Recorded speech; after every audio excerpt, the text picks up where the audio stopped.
अब आपके मन में एक प्रश्न होगा, महाराज जी तब गया श्राद्ध करने से मुक्ति नहीं होता है क्या?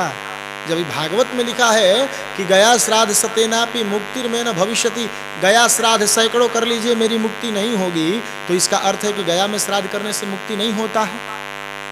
मुक्ति होता है, पर श्राद्ध की अपनी प्रक्रिया है। पहले तो श्राद्ध श्रद्धा से होना चाहिए, पहली बात। दूसरी बात, श्राद्ध अपने गोत्रज करें या गरुड़ पुराण के दिशा निर्देशानुसार उनके बेटी के कुल वाले करें, या उनके गांव के लोग करें, या उनके मित्र करें, या उनके पुरोहित जी करें। पर गोकर्ण जी तो गाय माता के बछड़े थे, पहली बात। श्राद्ध कौन कर रहा है? गोकर्ण जी का धुंधुकारी से कोई संबंध नहीं। आप विचार कीजिए कथा पर, गोकर्ण जी से धुंधुकारी का कोई संबंध नहीं है, पहली बात। दूसरी बात, अगर पुरोहित मान करके भी श्राद्ध को स्वीकृति दी जाए, या गांव के वासी मान करके कि गांव का कोई भी व्यक्ति श्राद्ध कर सकता है, इस बात की स्वीकृति दी जाए कि गोकर्ण जी श्राद्ध के योग्य हैं, तो श्राद्ध में नाम और गोत्र की प्रधानता है महाराज। अगर चिट्ठी पर पता ठीक ठीक न लिखा जाए तो चिट्ठी दूसरे जगह जाएगी। अब गोकर्ण जी ने जितना श्राद्ध किया उस सब धुंधुकारी नाम प्रेत का श्राद्ध किया, और गोत्र किसका रखा? आत्मदेव जी का, क्योंकि गोकर्ण जी जानते थे कि धुंधुकारी आत्मदेव जी का बेटा है, तो उन्होंने आत्मदेव जी के गोत्र के नाम से पिंड दिया।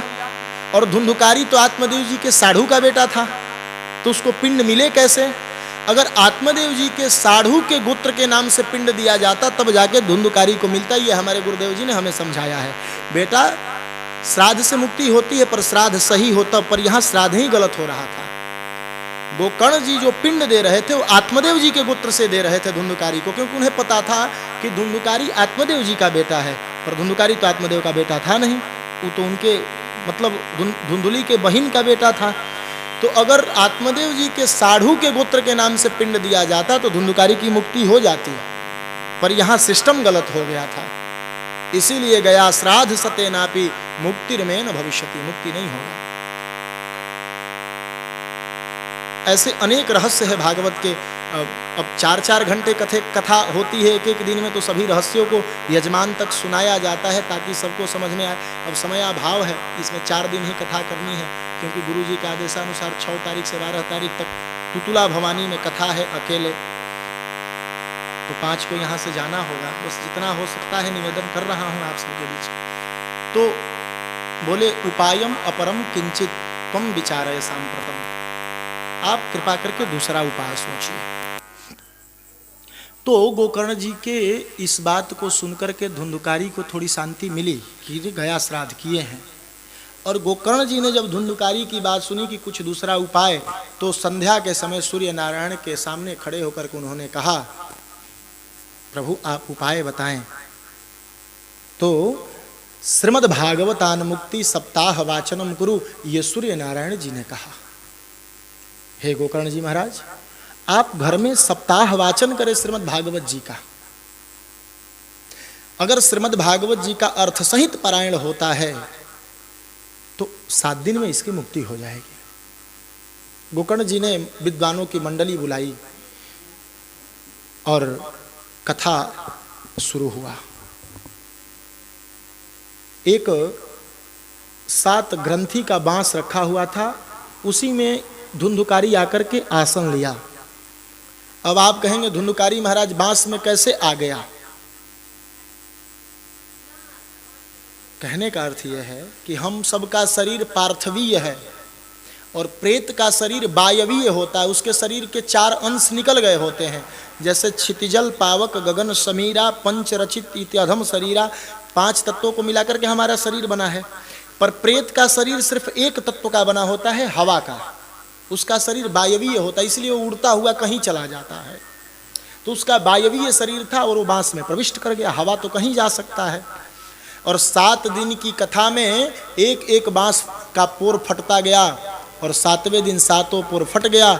उसमें से दिव्य पुरुष एक प्रकट हुआ और जय जयकार करते हुए कहने लगा, धन्या भागवती वार्ता प्रेत पीड़ा विनाशिनी सप्ताहोपि तथा धन्य कृष्ण लोक फलप्रद। धन्य है यह सप्ताह कथा। आप भैया कौन हो? बोले भैया मैं धुंधुकारी। विमान आया महाराज, विमान पर धुंधुकारी चढ़ने लगा। संक्षेप में सुना देता हूं। गोकर्ण जी ने पार्षदों को रोका, अरे भैया अत्रैव बहवः सन्ति श्रोतारो मम निर्मला आनितानि विमानानि न तेषां युगपत् कुतः। यहाँ बहुत सारे श्रोता कथा सुन रहे हैं, पर विमान एक आदमी के लिए लेकर आए हैं आप, ये नहीं होगा। पार्षदों ने कहा महाराज जी विमान सबके लिए आता, परंतु श्रवणम तु कृतम सर्वैर न तथा मननम कृतम। सुना तो सबने कथा है, पर मनन केवल धुंधुकारी किया है। श्रवणस्य विभेदेन फल भेदोत्र संस्थितः। सुनने के तरीका में अंतर होने के कारण फल में अंतर हो गया है। भैया जो परीक्षा जैसा देगा, 3 घंटा समय सबके लिए है, परीक्षा में सब विद्यार्थी है, सबको समान प्रश्न दिए गए हैं। अब जो जितना बढ़िया उत्तर लिखेगा उतना नंबर पाएगा। उसी प्रकार कथा 2 घंटा सबके लिए सम्मान स्थिति में हो रही है, पर जो जितना ढंग से सुनेगा, जो जितना ढंग से मनन करेगा, उसको उतना बढ़िया फल मिलेगा। आप दोबारा कथा करें, अगर बढ़िया से लोग सुनेंगे तो अवश्य विमान आएगा। गोकर्ण जी ने दोबारा कथा सुनाई। स्थिति ऐसी हुई कि विमान के साथ साथ भगवान श्रीहरि भी प्रकट हुए वहाँ पर। और भागवत में लिखा है अयोध्यावासिनः पूर्वम यथा रामेण संगता। जैसे अयोध्यावासी त्रेता युग में राम जी के साथ चांडाल, कुत्ता, बिल्ली सब लोग चले गए थे साकेत में, उसी प्रकार भगवान गोकर्ण जी के साथ साथ उस उत्तम नाम के गांव के सब लोगों को लेकर के चले गए। नारद जी से पूछा गया अब आप क्या सुनना चाहते हैं? नारद जी ने कहा महाराज अब विश्वास हो गया भागवत पर कि भागवत भक्ति ज्ञान वैराग्य को पुष्ट करता है। भागवत अगर प्रेत के निमित्त भी किया जाए तो भागवत सबको मुक्ति देने वाला है। अब मैंने सब कुछ सुन लिया, अब आप हम पर कृपा किए हैं, इसके लिए मैं आपका अनुग्रह व्यक्त करता हूँ। ये बात हो ही रही थी कि बगल से सुखदेव स्वामी जी आ गए। तो कथा का एक नियम है कि अगर कोई विशेष अतिथि आ जाए तो उन्हें 2 मिनट बोलने के लिए दिया जाता है। सुखदेव स्वामी जी से कहा गया महाराज जी कुछ संबोधन में बोल दीजिए। तो सुखदेव स्वामी जी ने बस एक बात कही, स्वर्गे सत्ये च कैलासे वैकुंठे नास्त्ययम रसः अतः पिबंतु सद्भाग्या मामा मुंचत करहिचित। यह कथा न स्वर्ग में मिलेगी, न सत्यलोक में, न कैलाश में, न वैकुंठ में। ये कथा केवल पृथ्वी पर ही मिल रही है। अतः जितना हो सके, जितनी बार हो सके, आप इस कथा को बार बार सुने। ये मत कहे कि मैंने तो भागवत सुनी है। आप जितनी बार सुनेंगे उतनी बार नया आनंद देगी, इसीलिए इसका नाम पुराण है। ये चर्चा सुखदेव स्वामी कर ही रहे थे कि देखते देखते भगवान पार्षदों के साथ प्रकट हो गए। उसमें प्रहलाद जी, अर्जुन जी, इंद्र जी, सब लोग थे। सब लोगों ने कीर्तन गाना प्रारंभ किया। प्रहलादस तालधारी, प्रहलाद जी झाल बजाने लगे। प्रहलादस तालधारी तरल गतितया चुद्धवः कांसधारी। उद्धव जी महाराज कासा ले लिए। इंद्रो वादिन मृदंगः, इंद्र मृदंग बजाने लगे। जय जय सुकरा, वाराह भगवान जय जयकार करने लगे। कीर्तने ते कुमाराः, सनकादि लोग कीर्तन गाने लगे। नारद जी राग मालकोस बजाने लगे बीणा पर। राग कर्तार्जुनोभूत अर्जुन जी राग अलापने लगे। और यत्राग्रे भाव वक्ता सरस रचनया व्यास पुत्रो बभुव। अब सुखदेव स्वामी जी विरक्त महात्मा थे, इन्हें न नाचने आता था न गाने आता था, पर मन में भाव था कि ऐसे नाचते तो अच्छा होता। तो ये भाव बताने लगे, भैया न ऐसे नहीं, ऐसे नाचिए तो ठीक होगा। भाव बताने लगे और जोरदार कीर्तन हुआ। भगवान इतने प्रसन्न हुए महाराज, इतने प्रसन्न हुए कि भगवान ने कहा वरदान मांगो। तो सनकादियों ने हाथ जोड़ करके कहा नारद जी के साथ, भैया अगर आप वरदान देना चाहते हैं प्रभु तो यही वरदान दीजिए कि जहाँ भागवत कथा हो और जहाँ भागवत का अर्थ ठीक ठीक समझाया जाए, वहाँ हृदय में भक्ति महारानी विराजमान हो और आप 7 दिन में किसी न किसी रूप में एक दिन आनंद स्वरूप बनकर के दर्शन देने अवश्य आइएगा। भगवान ने तथास्तु कहा। बोलिए भक्तवत्सल भगवान की जय। श्रीमद् भागवत महापुराण की जय। आइए हम भी भाव से 2 मिनट कीर्तन गा करके कथा भगवती को यहीं विश्राम दे। हम भी भगवान के श्री चरणों में निवेदन करें, प्रभु हमारी भी कथा में एक न एक दिन अवश्य आइएगा और हम भक्तों पर कृपा कीजिएगा। आना मदन गोपाल हमारे हरि कीर्तन में, आना मदन गोपाल, आना मदन गोपाल हमारे हरि कीर्तन में, आना मदन गोपाल हमारे हरि कीर्तन में, हमारे हरि कीर्तन में, हमारे हरि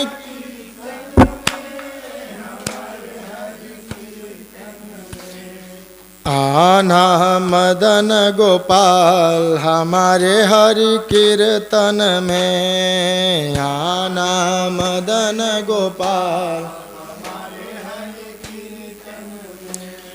अपने तो माना श्री राधिका को लाना, अपने तो माना,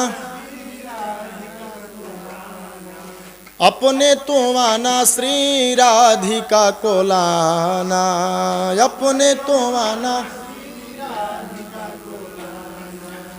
आकर रास रचाना हमारे हरि कीर्तन में, आकर रास रचाना,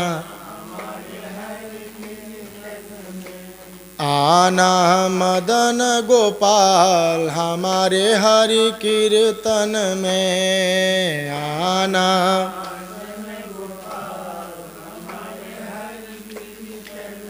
अपने तो माना सब ग्वालन को लाना, अपने तो माना आकर भोग लगाना हमारे हरि कीर्तन में, आकर भोग लगाना, आना मदन गोपाल हमारे हरि कीर्तन में, आना मदन गोपाल। बोलिए भक्तवत्सल भगवान की जय। श्रीमद् भागवत महापुराण की जय। भाष्यकार भगवान श्री रामानुजाचार्य स्वामी जी महाराज की जय। विश्ववंद्य जगदाचार्य श्री त्रिदंडी स्वामी जी महाराज की जय। परम पूज्य गुरुदेव भगवान श्री जीयर स्वामी जी महाराज की जय। सत्य सनातन धर्म की जय। जय जय श्री राधे श्याम। बस 2 मिनट में मंत्र आरती का दर्शन करें, इसके बाद हम सब आज की कथा भगवती को